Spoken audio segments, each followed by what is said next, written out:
is we have left the job to ourselves, which is not actually our own job. To know a man is not your own duty. You can't know a man. A man will pretend all through his life. You can only go to people who know him. You can only get informed. And there is this sentiment we all have stood up with in our lives. When you love a friend, you want him to get married at all costs. You love a sister, you want her to get married at all costs. You hide all her shortcomings, all his shortcomings, and you allow him to go into it. At the end of the day, they come out. So we around them, we are not sincere. Themselves, they are not sincere. The job is not theirs. It's those who know them. Those are the ones you consult. وَأَمَّا بِنِعْمَةِ رَبِّكَ فَحَدِّثْ. I think I never saw my woman before I said, yes, I'm marrying her. I never knew whether she's tall or short or whatever. And alhamdulillah, it's a happy home. Islam, the Prophet told us, he says, insist on a very good Muslim. Why? Because if he ends up not loving you, he will not deny you your right. That is being going for the right thing. And just enter into that aspect of the courtship or whatever, alhamdulillah, the Imam has actually answered that very well. I give you an example of our own home. When a child enters into higher institution, my father calls her, says, do you have anybody chasing you around? When she says yes, tell him I want to see him. And immediately he shows up. My father asked him, go and bring your parents, I want to see them. And whenever you want to meet with when you want to see my daughter, come to my home to see her. I think our parents too need orientation, not us alone. Just like Abu Hanifa said, let us take Islam down to our homes. And finally, for the sister who will not win the attraction of the younger ones. This life is so simple. The indicator is telling you that you are meant for the married. And sometimes the married are the best because they are tested, trusted. Wallahi. You see, saying whether the ones at the home will not accept you or whatever, it's not their own call. When sisters talk and said the woman at home refuses, I said, who is she?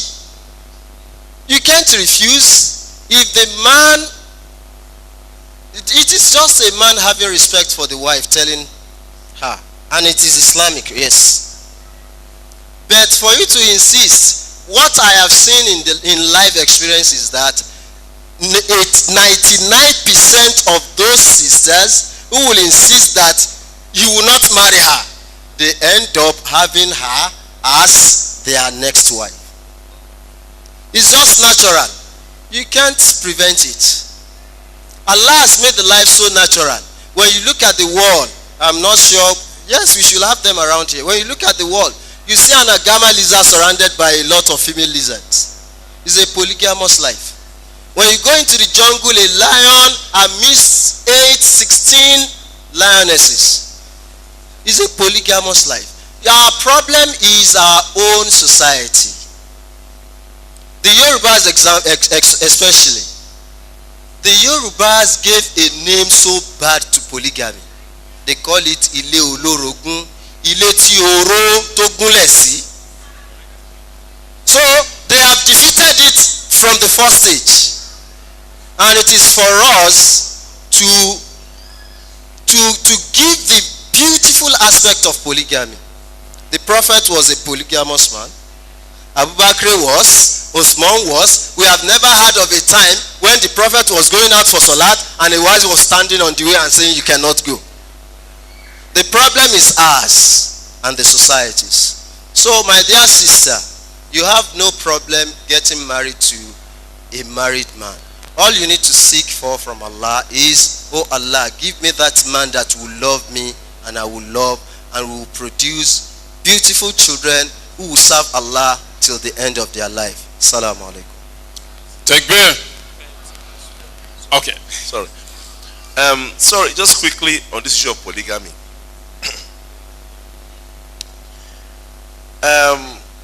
Look, the reality of the facts is that the way things are today, the solution to the problem of unmarried sisters is polygamy.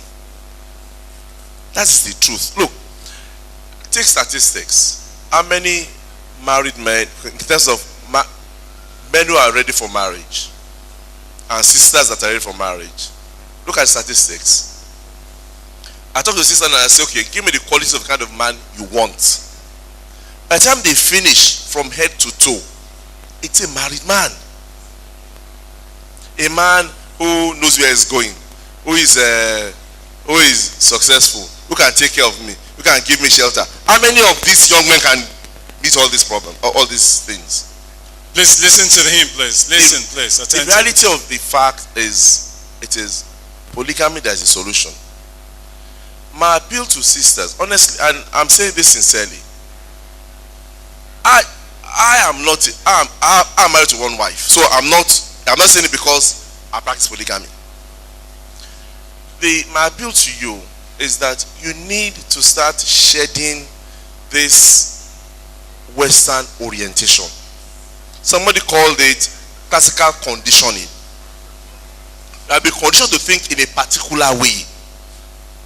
If you go back into history, our mothers, I grew up in a polygamous home. And the reality of the fact was that if your father married one woman at that time, the woman would be the one that would go and bring a second wife for your father. And say, because I don't want them to say I've put your head under the table. Let us begin to come to terms with the realities.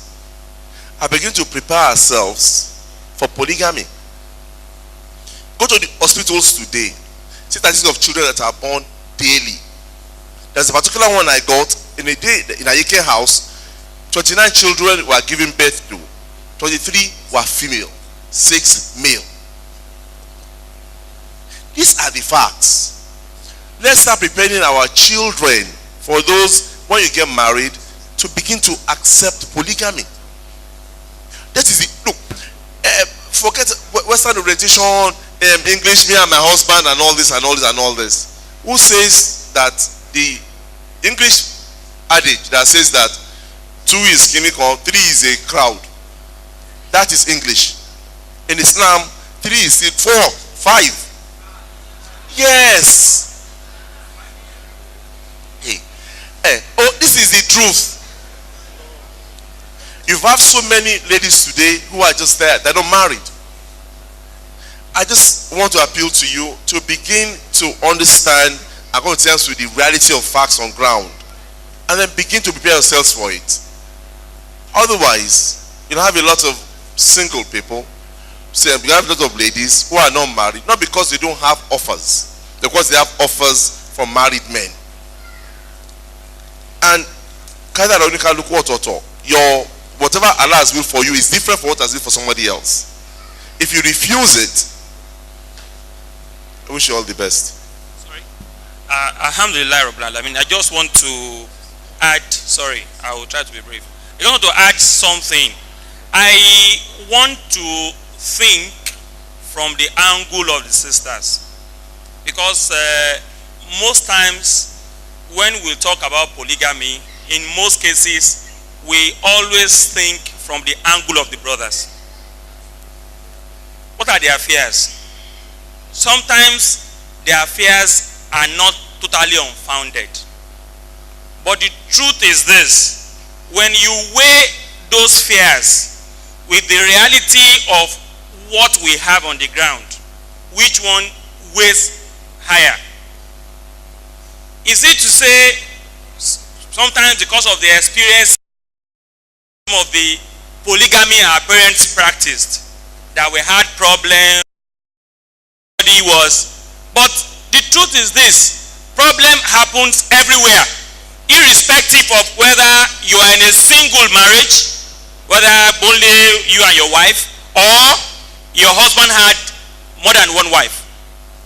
I have a practical example of a young friend of mine, call him a younger brother, who the second wife was previously married to a man. Well, they were married for about 4 years or 5. And I can tell you, the sister told me that those 5 years he was married to a single man was hell. Real hell. And eventually they divorced. She woman now met me again after she was married. She married my brother. My brother had a wife before. She became a second wife to my brother. And the lady now met me again and confessed to me. He said, now I have met my friend. It's as if all the agony of the previous years, Allah has just put happiness and pleasure into my heart as a second wife. What are you trying to say? Yes, your fears are there. You don't know. You are happy now with your man. You don't know what the other woman is coming with. You don't know this, you don't know that. But what clears it most? What will help you most importantly? Knowledge. The fear of Allah. If you understand Islam and you fear Allah, you will most likely not have problem, even either as a single woman or as either as this only woman with your wife, or you are 2, you are 3, and you are 4. Don't misunderstand the justice. Justice does not say that we can marry 5 wives. He was only saying that 5 is not a crowd, and that's the fact that 5 plus the man. It does not. So don't misunderstand, because I heard people when they said 5, they said, oh, there's no misunderstanding. And secondly, plus the man making 5 in the house, he said it's not. That's what he meant. And I want to also comment on what my brother said, because when he mentioned it, I saw some people looking. When he said to Muhammad bin Ni'mati Rabbika fahadith, he never saw his wife before he agreed. It is possible, but he is not saying you must do that, so that you don't now go home and say, Ustaz has said even if you don't see your wife, you can go ahead and marry. Don't compare yourself to him. Hello? A companion told the prophet, I saw a woman, I want to marry her. The prophet asked, have you seen her? He said, no, the parents told me I know she must be somebody who fears Allah, I'm okay. The prophet said, no, go and see her and decide whether you want to marry her or not. So it is important you see your wife before you get married. Thank you. Please, let's take it. Yeah, yes, alhamdulillah. I think I just want to, a lot has been said, and I think we've all been so much enlightened. But let me just identify one thing as the root of some of the problems we are having. We have not acquired enough knowledge, enough information about our religion. My sisters in particular, you also have equal right to go as far as the men can go in terms of acquisition of Islamic knowledge. When women companions, female companions around the Prophet ﷺ observed that the men were cheating them, they demanded from the Prophet ﷺ to set aside a particular period for them which will be exclusively theirs. Sisters, read, attend fora. These occasional programs alone cannot really give us what we need. What are we doing periodically on daily basis to equip ourselves in Islam? Weekly, monthly, please let's make that a project to execute. Secondly, on the issue of istikhara, without wanting to in any way underestimate its importance, but maybe just to address the worries and concerns of the sisters who appear to have demanded for some practical parameter. And we all agree that the principle in Islam is tie your camel and then trust in Allah. The fact that you want to make istikhara doesn't mean that you cannot show some prudence. I always advise sisters in particular in trying to set out parameters with which they want to choose their partner, I have classified qualities, attributes, and features into two. The ones that touch on the